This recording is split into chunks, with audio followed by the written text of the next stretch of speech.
আপনারা জানেন জান্নাতের মধ্যে একটা মাহফিল হবে, সেমিনার হবে। সেখানে আল্লাহ জান্নাতীদেরকে নিয়ে একটা মাহফিলের আয়োজন করবেন। জান্নাতি শ্রোতা হবে আর বক্তা হবে তিনজন। প্রথমে বিশেষ বক্তা হিসেবে থাকবেন হযরত দাউদ আলাইহিস সালাম।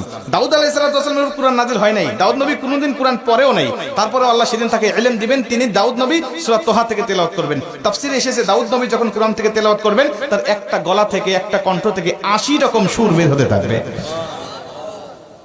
জান্নাতীরা দাউদ নবীর কণ্ঠে তেলাওয়াত শুনে তো পাগল, বলবে আল্লাহ কি তেলাওয়াত শুনতেছি, আমরা তেলাওয়াত শুনে শুনে জান্নাতে থাকতে চাই, আর কিচ্ছু চাই না।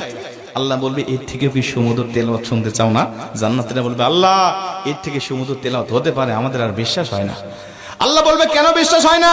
দাউদ নবীর উপরে কোরআন নাজিল হয় নাই, দাউদ নবী কোরআনের জন্য মার খায় নাই। যে নবীর উপরে কোরআন নাজিল করেছি, যে নবী কোরআনের জন্য মার খেয়েছে, দাঁত শহীদ করেছে, মাথার হেলমেট ভেঙেছে, উহুদের প্রান্তরে রক্তক্ষরণ করেছে, ওই নবীর কণ্ঠ থেকে কোরআনের তেলাওয়াত শোনো কেমন সুমধুর শোনা যায়।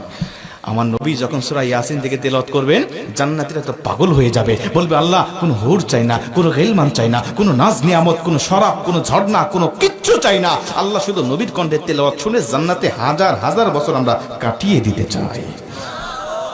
আল্লাহ বলবে জান্নাতি এর থেকেও কি সুমধুর তেলাওয়াত তোমরা শুনতে চাও না? জান্নাতীরা বলবে আল্লাহ এর থেকে সুমধুর তেলাওয়াত হতে পারে, এটা আমাদের আর বিশ্বাসই হয় না। জান্নাতীরা কেন বিশ্বাস হবে না বলো?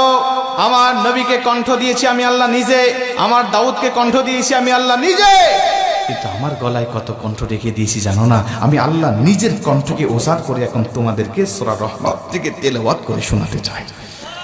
আমার আল্লাহ সেদিন টান দিবেন সূরা রহমান থেকে, আর রহমান বলবেন না, তিনি আনার রহমান বলে টান দিবেন। আমি রহমান, যে রহমানের কথা দুনিয়াতে তোমরা শুনেছো, যে রহমানের ভয়ে দুনিয়াতে পাপ থেকে বিরত ছিলে, যে রহমানের ভয়ে তাহাজ্জুদের ওয়াক্তে দাঁড়িয়ে চোখের পানি বিসর্জন দিয়ে নামাজ আদায় করেছো, যে রহমানের ভয়ে সারাটা দিন রোজা রেখেছো, যে রহমানের ভয়ে তোমরা সত্যের পক্ষে চলেছো, ওই রহমান আর কেউ নয়, আনার রহমান।